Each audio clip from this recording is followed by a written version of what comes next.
তাহাজ্জুদের নামাজে আয়াতুল কুরসির গোপন দুটি শব্দ পড়লে কি হয় জানলে আপনি অবাক হয়ে যাবেন। আল্লাহর হাবিব সাল্লাল্লাহু আলাইহি ওয়াসাল্লাম সর্বদা তাহাজ্জুদের নামাজ আদায় করতেন।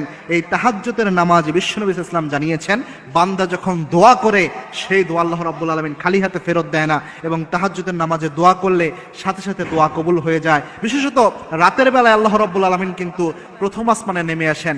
আল্লাহর হাবিব সাল্লাল্লাহু আলাইহি ওয়াসাল্লাম জানিয়েছেন, বুখারী মুসলিমের বর্ণনা, আল্লাহ রাব্বুল আলামিন রাতের বেলায়, রাত যখন গভীর হয়, প্রথম আসমানে আল্লাহ রাব্বুল আলামিন নেমে আসেন।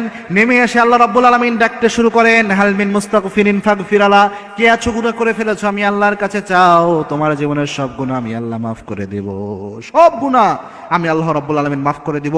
কার কি প্রয়োজন, কার কি নিড রয়েছে, আমি আল্লাহর কাছে চাও, সবকিছু আমি আল্লাহ রাব্বুল আলামিন দান করে দেব। সুতরাং তাহাজ্জুদের সময়টা অবশ্যই অত্যন্ত গুরুত্বপূর্ণ একটি সময়।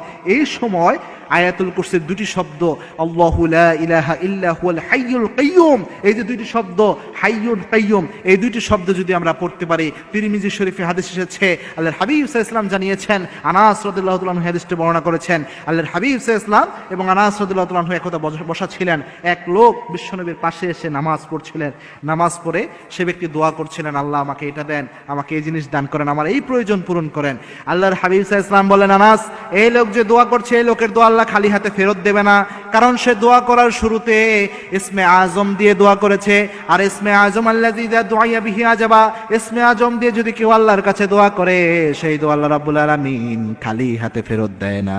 ইসমে আজমের দোয়া আল্লাহ রাব্বুল আলামিন অ্যাকসেপ্ট করে নেয়। এই লোক যখন দোয়া করেছে তখন তিনটি শব্দ পড়েছে, ইয়া হাইয়ুন ইয়া কাইয়্যুম ইয়া যাল জালালি ওয়াল ইকরাম। এই তিনটি শব্দ পড়ে কেউ যদি আল্লাহর কাছে চায়, ওই চাওয়া আল্লাহ রাব্বুল আলামিন অ্যাকসেপ্ট করে নেয়। সুতরাং তাহাজ্জুদের নামাজে যখন দোয়া করবেন তখন চেষ্টা করবেন এই তিনটি শব্দ পড়ার জন্য। বিশেষ করে আয়াতুল কুরসির দুইটি শব্দ, ইয়া হাইয়ুন ইয়া কাইয়্যুম, এই দুইটি শব্দের সাথে ইয়া জাল জালালি ওয়াল ইকরাম, এই তিনটি শব্দ পড়ে যদি আল্লাহর কাছে চাইতে পারেন, আল্লাহ রাব্বুল আলামিন আপনার কোনো চাওয়া অপূর্ণ রাখবেন না। এবং এই তিনটি শব্দকে ইসমে আজম বলা হয়। বিশ্বনবী সব সময় দোয়া করার সময় ইসমে আজম দিয়ে দোয়া করতেন।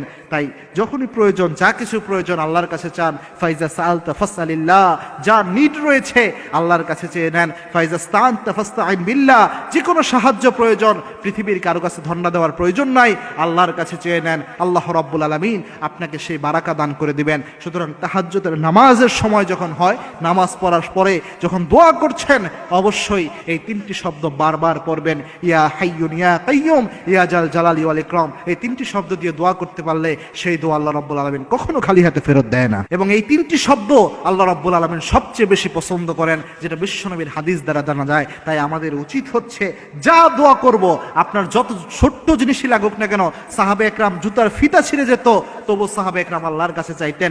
সাহাবে একরামের ঘরে লবণ ফুরিয়ে যেত, তবু সাহাবে একরাম আল্লাহর কাছে চাইতেন। তাই আপনার পরিবারে, আপনার ঘরের মধ্যে যে কোনো নিডের ক্ষেত্রে, আপনার মনের যে কোনো আকুতির ক্ষেত্রে তাহাজ্জুদের সেজদায় পড়ে, লুটিয়ে পড়ে আল্লাহ রাব্বুল আলামিনের কাছে ক্রমে বিনীতভাবে আল্লাহ রাব্বুল আলামিনের কাছে বিনয় করে আল্লাহ রাব্বুল আলামিনের কাছে চান। আল্লাহ রাব্বুল আলামিন দেখবেন আপনার সব চাওয়া পূরণ করে নেবেন ইনশাআল্লাহ।